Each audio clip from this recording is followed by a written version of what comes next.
Welcome back to part 2 of Lock-In. Yes, sir, you've got a story about OAP dolls. Yes. Now take your mind back to when you were a child. I used to play with all those lovely dolls, remember? Well, Action Man I used to play Barbie with. Ken, Yeah. Action Man. Yeah. Well, there's an artist called Maura Kondrick who's written a book called Toy Story, The Later Years. She's made artist impressions of how these dolls will look now in the 21st century. They've aged terribly. Are you ready to see some of them? I am, yes, go on. Here's OAP Ken and Barbie. Yeah. Ghana Barbie, straight blonde locks, placed by a curly grey rinse. Her breasts have sagged a bit, see? And her hips are much wider. She's also become a zebra. She has become a zebra. You still would though. Or if wouldn't you're you? American, a zebra. Zebra. Apparently she had an affair with the Chips doll from Chips, what's his name? Eric Estrada from Chips. She had an affair with him, but Ken took her back. This proves that Ken isn't gay. They both live in Bournemouth now. But look, Ken's got a little bit Yeah, he's got a paunch, he's got man boobs. Yeah. He's grey. He hasn't lost his hair though, has he? No. So that's Ken and Barbie there. Ken's still got it. Mr. Potato Head, as he is now. It's a flumps, isn't it? The flumps. Looks like Gene Hackman in that film. What's that film Gene Hackman did about the electrician? Never mind. Cable guy. Now, Mr. Potato Head wants to thank you, all of us, because he's been in hospital for about a few years because he had problems with his melanoma, his tuber-ocular melanoma or a potato eye cancer. See, look, he's got those. He's on his last legs. Has a bit of him gone green? Bit of him has gone green. Last one I want to mention from this lovely book is Thomas the Retired Tank Engine. Look at his face. He looks like an evil maniac. Now, apparently, this is shocking. After numerous derailments, right, which he tried to pin on a little engine that could, Thomas was pensioned off by the Fat Controller. He now rests in an orthopaedic siding next to the Hogwarts Express. He looks like he's had some serious Yes, medication there. yeah. He's dribbling. He's dribbling, yeah. He dribbles from there as well. Now I found 2 more. Yeah. Shocked Do you you. know what though? He's still smoking, isn't he? He's still smoking. Yeah, he's still smoking. Despite all the doctor's advice, Exactly. you know, You have 2 more which aren't in the book. bloody smoker. Yeah. You One know. is Fag Puss. Now you can see here, Fag Puss actually ate 4 of the original singing mice. And in revenge, when Oliver Postgate sacked him, and he's got now an alcohol dependency and cannabis addiction. And he lives in a park bench with the Fondles. He's only got one life left, isn't he? He's one life for a family. He's a big fat furry cat puss. And he lives in the Fondles, a small bunch of men, of hairy men who, Wimbledon Common, who give little children Werther's original sweets. And of course, there's another one, of course. Yeah, go on. Remember Mr. Bump? Yeah, of course I remember Mr. Bump. And Mr. Bump, when what's his name? When Arthur Lowe died, he changed his religion. Yeah. He found God. Yeah. Changed his name. Yeah. Mr. Jihad. So he's somewhere in the Middle East. I don't know where he is. Where's this found God? In his own way. Mr. Jihad. So, when he does self-destruct, do they put bandages on him? Can I put him back together? No. I think he's done after that, yeah? No. Yes. Yes. That's very good. I hope that's pleased you. That's really pleased me. Yes.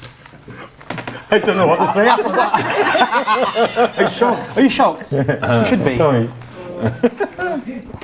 Hang on. Do that again. Oh yeah, here it is. Pretty shit terrorist. Did you know that when I was a child, I was given a toy with a little pull ring. Yeah. To pull it, it used to go 25, 25, 30, 35, 40, 45, 45. It was an auction man. I've still got it. Do you know what? That picture has shocked me, Yasser. I think the only thing we could talk about now is Jim Davison. Yeah, I found this. This was on like the red top tabloids, and I don't read the broadsheets because I can't read. So I actually look at the tits on page 3. Right? Either the Star or the Sun, just as good. Right? And I wasn't disappointed because the tits on page 3 this week was actually Jim Davison. There it is. Right? And what it is, Jim's actually, who was a famous homophobic and racist comedian back in the 70s. Not acceptable now. Allegedly, before racism and homophobe was bad. Right, this was back in the 70s. Right, he's actually backing gay marriage now. Wow. Right, so He's this is a turnaround. gay marriage. He's backing. No, he's actually backing it. He's saying, you know, this is, and he's sort He's of not gay quote- himself, though, is he? Oh no, Jim's he's a straight man, Jim. He's actually saying here, his quote in the paper is, straight folk mustn't suffer on their own, right? Jim, this is bollocks, because I actually went to marriage guidance counselling, which Well, was, you've been married before. I believe it or not, yeah. I'm not gay either. Nicky Clark has been married before. Now divorced, right? But I say divorced, we weren't technically married. That we had everything that you'd think with a marriage, you know, we had a house and a Labrador dog, but there were certain things that made us sort of not married. The fact that... Well, you didn't have sex? Well, no, we didn't have a marriage licence, but I still got a blowjob, so that made us not married. That made us not married, Just right? one? Just one, once a year. The milkman got two. There's always one. There's always one. Tell me about it. That was a sympathy blowjob, that was, by the way. The only reason I used to have a blowjob off her was it got to the point in our relationship that you should look forward to the silence of having a blowjob. That was the only reason I had a blowjob, right? That was the And that's reason. all the feminists go. Thank you for joining the lock-in. Okay. Right, but Jim's saying this, that straight men mustn't, straight people, straight folk, they mustn't suffer on their own, right? This is absolutely bollocks, because this is a true story now. When I went to marriage guidance counsellor, they tell you all sorts of shit and give you advice, and they, you know, you've got to pay them £80 a fucking hour for this, right? Which is even more fucking heartbreaking, I can tell you that. It's not cheap. But you've got to actually push sexual boundaries. This is what they advise you to do, right? And there's actually a topic now, it's called anal play for men. This, I'm not making this up, anal play for men. It's in Cosmopolitan and Vogue, right? It's okay, right? Surprise. Anal play for men, right? Yeah. Otherwise known, anal play for men is otherwise known as women's revenge. No, so when Jim says straight men mustn't suffer on their own, right, you're actually advised, the worst thing in that counsellor's office, I actually said to that counsellor, the worst thing in my life, paying £80 an hour, was, no, I didn't realise the male G-spot was up his bum. Right? That was the worst thing that I said, right? Because the advice that she then gave, we had to take a trip to Ann Summers. No, Bend over boyfriend. so I don't know if you know, there's actually a whole anal department in Ann Summers, right? Now this is actually unbelievable because they've actually got things that she has to wear on a belt, right? Yeah. Also, she's got something that she thought she was going to insert into me that's big enough to play rounders with, right? Now the worst thing you can do with anal play for men is presume anything's going to be okay to be inserted into you, right? She actually told me, the counsellor said, there's something new, it's up north, right, it's brand new, right, it's an abbreviation, it's called fubbing, right, fubbing, right, this is, you can Google it, right, I'm not making this up. And what does fubbing stand for? I'm glad you asked, Rick. I'm glad you asked. It's an abbreviation. It actually stands for finger up bum. Right? It's a northern phrase, right? When you look at a finger like that, you naturally presume it's an acceptable size to be inserted into. Right? This is a mistake. The first thing I did was make sure she trimmed her fingernails back to the fingertips. That's health and safety, right? You've got to remember, right? Second thing, you have to remove all jewellery, right? All jewellery. Now, Jingle jangle, jingle jangle. jingle jangle, jingle jangle, right? Now, Lady. so one then. For me to achieve a multiple orgasm, right? For me to achieve a multiple orgasm, this is what was promised to me. It's going to save my relationship £80 an hour. It's worth it, right? She said we've got to work as a team for me to achieve it. Well, I've got to work the front end, and she's working the business end at the back, right? This is actually true. Now, she said without any further ado, she put me in the doggy style position, right?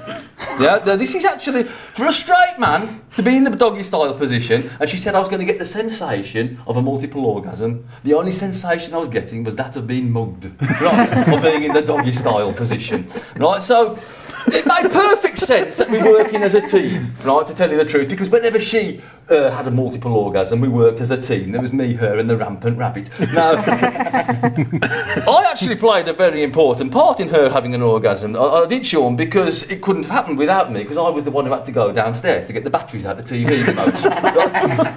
But you see, the thing is, the bottom line of this story, pardon the pun, the bottom line of this story is that when I had to give her the signal right? When you know they say the signal, I don't want to turn this into too sort of something smutty, right? The signal. What, not yet? Right? Not yet. Right? I had to give it the signal. I think you hit that about 20 minutes ago. See, the thing is, for a man to achieve a suspected multiple orgasm, yeah, I'm using that word to the alleged, right? It's all about timing, right? It's all about you have to get the timing. It's a bit like going through a speed camera, right? If you fuck it up, you're in trouble, right? That's the bottom line of it. So she said to me, "Give me a signal when you're ready," right? About 2 seconds. I thought, well, fuck me, 2 seconds is a bit too near the bone, isn't it? Yeah, 2 seconds. For any man will tell you, if you're 2 seconds away from the male ejaculation, you're too far down the road to reverse back up and have another go. It's not like this where you can do take 2, is it? You know what I mean? You're fucked, right? Literally. So you're absolutely Quite fucked. So literally. I'm thinking to myself, 4 seconds is a more appropriate time for me to achieve. I've lied to her yet again. I did lie in our relationships. Now, at 4 seconds, right, I've give her the signal, right? Yeah. I'll give her the signal, this is what I'm doing. And she then proceeded, right, to ram, right? And whatever accent you've got, whenever you use the word ram, right, it doesn't matter where you come from, it doesn't sound gentle, does it? Right? It just doesn't sound gentle. And when this happens, there's actually certain knee-jerk reactions happen around your body. This happens automatically. For example, your hands automatically tighten and clench. This is okay and acceptable if you're holding onto the mattress. It gives you a bit of support. It wasn't acceptable for me because I was still holding onto my cock. So not only is this preventing the multiple orgasm that I'm promised, it's actually preventing the single orgasm that I'm guaranteed. So that's about my story on Jim Davison. I don't know how I sidetracked to that, but there you go. Jim, well done, Did Jim. you know that if you have a dog bite your arm, the only way you can get it off is by sticking your finger up his arse? Yeah, you know something? I'm not into bestiality with animals. Do you know what? Right? Ann Summers have got a whole department on that. on dogs, right? Biting your arm, and it's a good excuse. I just had word from the director that whole episode is going to be cut that bit. Right, okay. Joking. But you got a nice story about diamond geezers. Diamond geezers, yes. Yes. Moving on from sodomy, a man in Australia apparently rode a bicycle to a jewellery shop, stole a pink diamond worth £135,000 and swallowed it and pedalled away on his bicycle. It's like the heist of the century. And then the following day was quick enough to get a flight to New Zealand.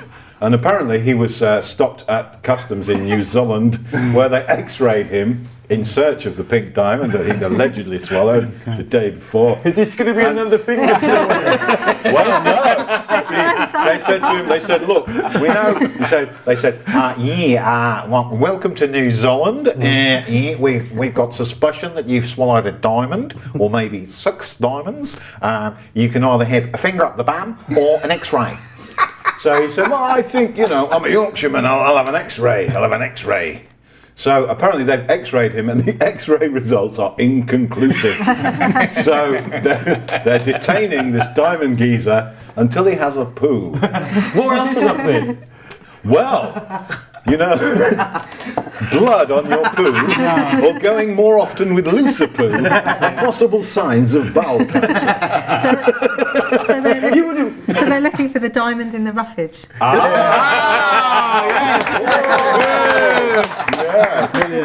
Yeah. And if ever, you want to see a wag rummaging through a pile of shit, put a pink diamond in. Put him there in New Zealand airport. Yeah. Great stuff. It wasn't pink before it went in. Yes, the pink poo. We've heard of the pink pound. Now we've got the pink poo. If you just get, what's his name? Christopher Timothy. Yeah. Take him there. Who's Christopher Timothy? He was in Explain. Only Creatures Great and This is Small. another- Oh yes. Now he'll get it out. James Herriot. Was it James Herriot. Yes. He'll get it out. Mr. Herriot. He'll get his gloves on and put the hand all up to the Oh, elbow. he did the cow. Right up the cow's And he'll butt. find the diamond. Yeah. He'd Can we have find the Can Star of we India. Can we have a different type of guest? Let me use my head. Next week, can we have a different type of guest, please? And that is it for part 2 of the lock-in. Join us after the break for part 3. Thank you. Full of rectums. Not rectums. Jesus Christ. Not rectums. Smells like tea desperation. Is that?